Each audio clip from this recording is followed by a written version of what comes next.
सरकार तो महंगाई लेके कितनी आ गई। अब बच्ची को जी कफन से लेकर दफन तक जीएसटी लेके आ गई है।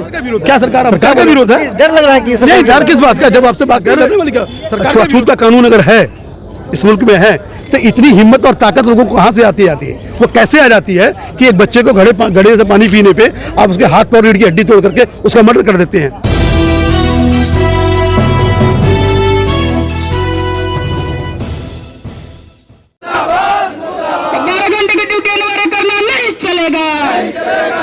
मोदी सरकार होश में आओ, चारों लेबर कोड वापस लो।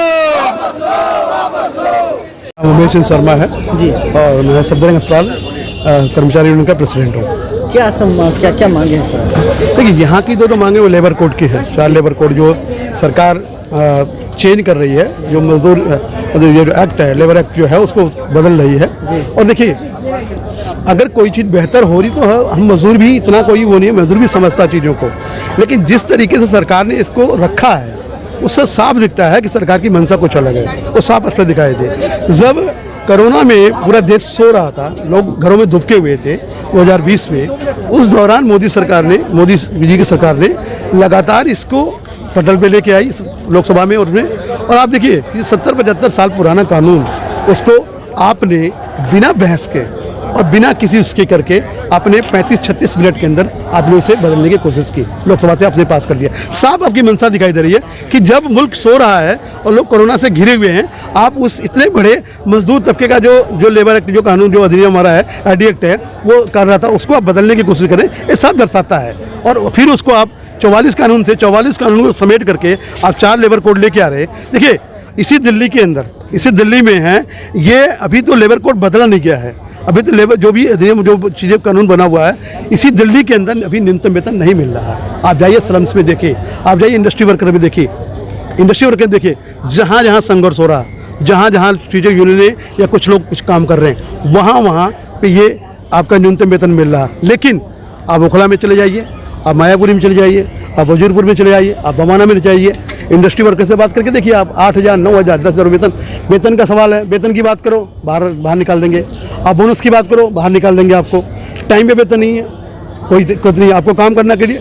सीधी सी बात है, जब ये अभी कानून मौजूद है, उस दौरान हायर एंड फायर की नीति जब चल रही है, तो इसके बाद जब ये 4 लेबर कोड आएंगे तो ये क्या होगा? अब देखिए, ये सरकार ये कहती है कि ये भाई ये जो कानून है ये बहुत कम लोगों पे लागू होता है, 5 से 6%, 7% लोगों पे लागू होता है। लेकिन देखिए ना, अरे 7% लोगों पे लागू होता है ना, 7% लोग। लेकिन जो लोग अपना डिस्प्यूट लेके कहाँ जाएंगे? जिनके पास अगर कोई डिस्प्यूट हो गया है, जब ये कानून नहीं बचेगा तो डिस्प्यूट लेके कहाँ जाएंगे? कौन से कोर्ट में जाएंगे? किसी एलसी के पास में जाएंगे, डीएलसी के पास जाएंगे, लेबर कमीशन के पास जाएंगे, जब उनके पास ताकत नहीं होगी। जब डिस्प्यूट ही खत्म हो जाएगा और फिर एक छत्रराज होगा पूंजीपति वर्ग का, वो ऐसे भी काम के घंटे आप देखा हुआ, कोरोना काल में इन्होंने 12 घंटे कराने की कोशिश की थी, तो उसके दिन चला भी था, दबाव पड़ा, पीछे हट गए। लेकिन सरकार की मंशा साफ दिख रही है, वो लेबर कोड ला करके मजदूर के जो बचे हुए अधिकार हैं, जो उनके कानून के रूप में बचे हुए, उनको खत्म करना चाहती। इसमें कोई वो नहीं है, स्पष्ट राय है, वो खत्म करना चाहती है। नहीं, लगातार आप सरकार की विरोध नहीं, देखिए, सरकार का हम विरोध नहीं कर रहे हैं। सरकार, देखिए, सरकारें तो इस मुल्क में हमेशा रही हैं, बिना सरकार के नहीं, वर्तमान सरकार में भी आ रहा हूं, बिना सरकार के कोई देश रहा नहीं है। सवाल का सरकार की नीतियों का विरोध कर रहे हैं। सरकारों का विरोध हमारा मकसद नहीं है, हम सरकार की नीति तो सरकार ही बनाएगी। देखिए, सरकार जन विरोधी नीति बनाएगी, अगर उतारेगी, और मजदूर विरोधी नीति बनाएगी, हम उसका विरोध करेंगे। और हमने पिछली सरकारों का भी किया। नीति भी तो सरकार ही जाहिर है, ये सरकार नौ उदारवाद, उदारीकरण और नए उदारीकरण की चीजों को लागू कर रही है और इसको बहुत आगे लेके जा रही है। आप देखिए, सारी पीएससी कंपनियां बेच दिया, कितनी कंपनी पीएससी कंपनी बेच दी है। एक तरफ तो कहते हैं कि हम सरकार का विरोध नहीं कर रहे हैं, एक तरफ कहते हैं कि हम सरकार की नीति का विरोध। सरकार विरोध किसका कर रहे हैं? भाई देखिए, सरकार में जो लोग बैठे, नीतिगत फैसले, सरकार का विरोध हुआ है, सरकार नहीं होगा, सरकार का विरोध है, सरकार का विरोध है। डर लग रहा है कि नहीं, डर किस बात का? जब आपसे बात करें, डरने वाली का?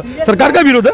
देखिए, सरकार की देखिए, सरकार के हर फैसले का विरोध तो नहीं कर रहे हैं ना। सरकार बहुत सारी चीजें बेहतर करी है, उसका थोड़ी विरोध करेंगे।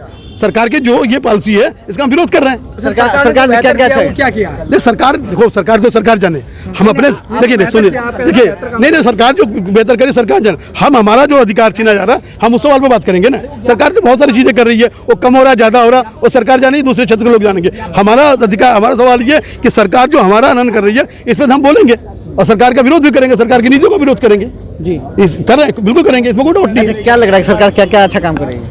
ये सरकार तो देखिए, सरकार तो बोलने के बहुत कुछ बेहतर कर रही है, ठीक है। आपकी नज़र में क्या है? मैं सरकार देखिए, हमारी नज़र में सरकार का देखिए, सरकार को हम क्या दें, हमको इनको मार्क देने वाला आदमी नहीं कि हम उनको नंबर दे दें, ये दे दें। सरकार का तो प्रवक्ता बताएगा सरकार क्या बेहतर कर रही है। नहीं, आप बता रहे हैं कि अच्छा काम किया, तो क्या सरकार ने क्या अच्छा काम किया, अब क्या बताएं आपको, फिर आप हमसे कमाएंगे। सरकार तो महंगाई लेके आ कितनी आ गई, अब बच्ची खुद जी कफन से लेकर दफन तक जीएसटी लेके आ गई है। क्या सरकार, हम क्या बोले, आप अच्छा काम करें। आप मेरे से पूछना चाहते हैं, मैं अपने क्षेत्र में सीमित रहना चाहता हूँ, क्योंकि मैं जानता हूँ कि ये सरकार का व्यापक विरोध है, ठीक है। आपने बोला कि सरकार अच्छा भी काम किया है, एक भी अच्छा काम बता दीजिए। सरकार के ये एक योजना मेरी जानकारी भी नहीं है, आपको दिल खोल के बोला, मेरी जानकारी भी नहीं है। सरकार निजीकरण कर रही है, सरकारी संस्थानों को बेच रही है, जिसमें हम सेटअप में काम करते हैं उसको प्राइवेट कर दिया, उसको निजीकरण कर रही है। सरकार अस्पतालों को बेच रही है, सरकार तीन अस्पताल के ईएसआई के अस्पताल पीपीपी मॉडल पे दे रही है। हम क्या मान के चले सरकार क्या बेहतर कर रही है। ये तो हो ही गया ना, सबके सब तो खड़ा आज बुरा ही काम। जाहिर है सरकार का, तो सरकार ने 2019 के बाद में, सरकार 2019 तक कुछ नहीं छोड़ा था, सरकार ने 2019 के बाद में पूंजीपति पर का इतना दबाव और सब कुछ करने को तैयार है और सब कुछ उन्हीं के लिए कर रही है, इसमें कोई डाउट। मतलब आने वाली जो समय है उसमें सरकार बदल जाएगी। देखिए, आने वाली सरकार, जनता बदलती है, लोग नागरिक बदलते हैं, हम लोग व्यक्तिगत हैं, हम तो हमारा अपना मत रख सकते हैं। आप वोट नहीं डालते क्या? नहीं, हम डालते बिल्कुल, हमारा वोट का अधिकार है, लेकिन हम अपना वोट किसको देंगे, ये हमारा अपना अधिकार है, हम किसको देंगे। अधिकार बदल लिए, संविधान को बदल दिए। नहीं, सरकार का अगला तो देखिए, सरकार जो संविधान, देखिए संविधान तो बहुत बड़ी बात है अपने आप में। संविधान को देखिए, सरकार बंद दरवाजे के पीछे से खेल रही है जी, उसमें कोई डाउट नहीं। सरकार देखिए, जब फासिज्म बढ़ता है तो हर तरफ बढ़ता है। आज एजेंसियों में फासिज्म है, आज मजदूर वर्ग में फासिज्म बढ़ रहा है, तो ऐसा नहीं है कि सरकार का दायरा वहाँ भी जाएगा, लेकिन वो दूसरे तरीके से जा रहा है, वो जाएगा वहाँ भी जाएगा।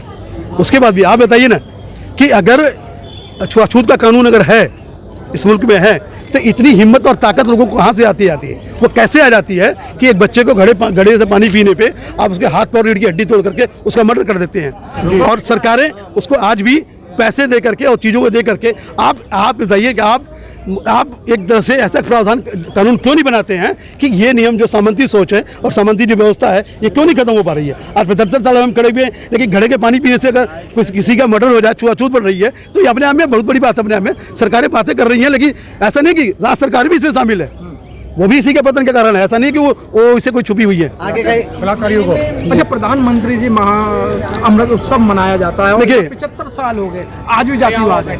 ये अब देखिए, जातिवाद तो देखिए इस मुल्क की सबसे बड़ी समस्या है, वो जातिवादी है। तो कैसे खत्म होगा? और देखिए ये वो कैसे खत्म होगा, देखिए बता दो।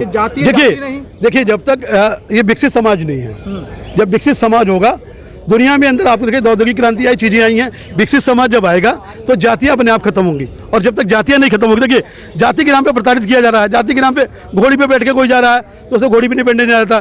पानी भी, आज बता दूं, मैंने देखा है कई बार सोशल मीडिया पे देखा कि तमिलनाडु जैसे गाँव में कि अगर कोई दलित बच्चा जा रहा है, दलित महिला जा रही है, तो अब उसका वो चप्पल को अपने हाथ में लेके जा रही है। यह पुराना वीडियो, नया वीडियो मुझे जानकारी नहीं है, लेकिन मैंने खुद देखा उसको। तो ये अपने आप में देखिए, ये आप कुछ भी बना लें, आप हम अमृत घटना है ना ये आज आपके जो आंदोलन है ये यहीं तक है कि आगे भी आंदोलन क्या हुआ? आपके आंदोलन यहीं तक है या आगे? नहीं, आंदोलन कल भी हमारा है, ये कल भी चलेगा, आज भी चला है, और ऐसा नहीं है कि ये कोई आखिरी वाला आंदोलन, ये चलता रहेगा, लगातार चलता है। अच्छा, कोई सरकार की तरफ से आई सूचना? सरकार तो अभी वहाँ पे लगरिया वाले लोगों को अरेस्ट कर रही है, बहुत लोगों को अरेस्ट वगैरह किया है, बहुत सारे लोगों को पकड़ा है, बहुत 250-300 लोग अरेस्ट भी हैं, लेडीज भी अरेस्ट है, लोगों के दफ्तरों में बड़ कैद के रखा हुआ, ये चीज़ें चल रही हैं, विरोध भी चल रहा और सरकार अपनी तरफ से कोशिश भी कर रही है, देखिए क्या निकलता है, लेकिन विरोध होगा, पूरे देश में होगा इसका।